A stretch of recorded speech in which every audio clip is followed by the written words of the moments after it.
Hello? Can you hear us? I can hear you. Can you hear me? Hello? Is there anybody out there? Well, that's the question, isn't it? Has been for as long as anyone can remember. Are we alone? It might sound like science fiction, but the universe is so vast. Many scientists think it's unrealistic to imagine we're the only form of life in it. Alien life may also be what we would consider intelligent. But as the physicist Enrico Fermi asked in 1950, if we're not alone, where is everybody? The universe is full of natural radio waves generated by stars and planets and galaxies, but that emission is really very smooth. That's Mike Garrett, an astrophysicist and active member of SETI, the Search for Extraterrestrial Intelligence. Artificial radio waves are very spiky because they convey information.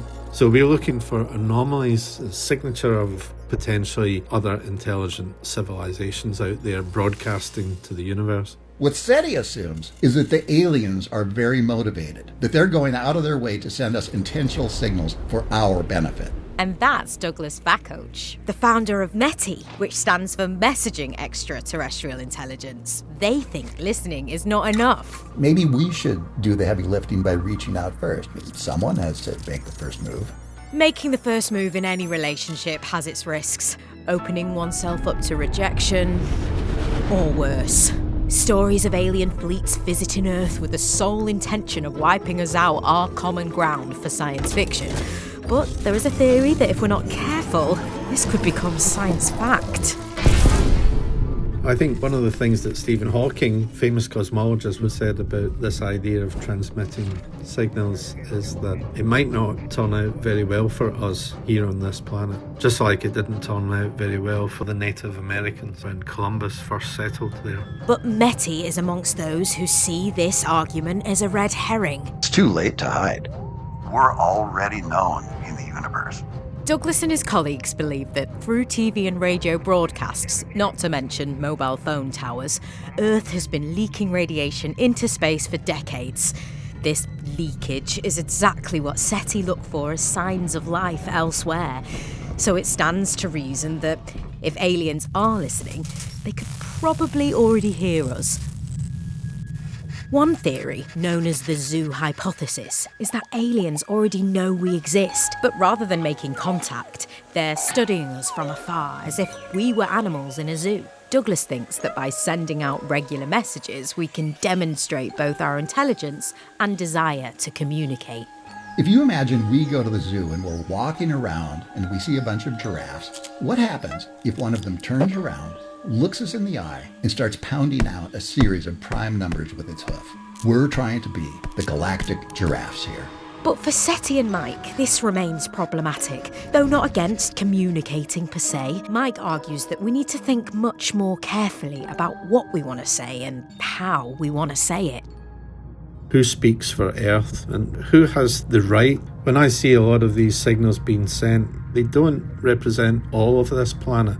Just arbitrarily sending signals out into space is not very democratic.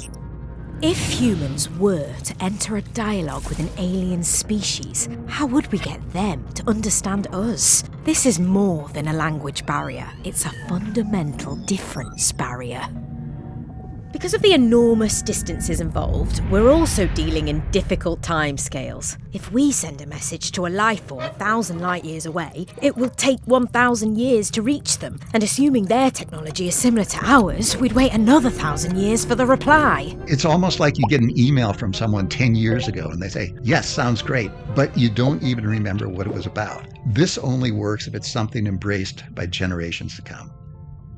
The first message sent into space for the benefit of aliens was in 1974, more than 50 years ago. It became known as the Arecibo Message, and so far we've received nothing in return, which returns us to Enrico Fermi's question: where is everybody? METI will continue reaching out to those planets that orbit within what's known as the Goldilocks zone. Not too hot, not too cold, just right for potential life.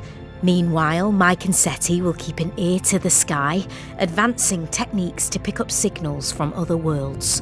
And maybe one day, just maybe, If we detect a signal and we know that we are not alone in the universe, I think that should make people happy.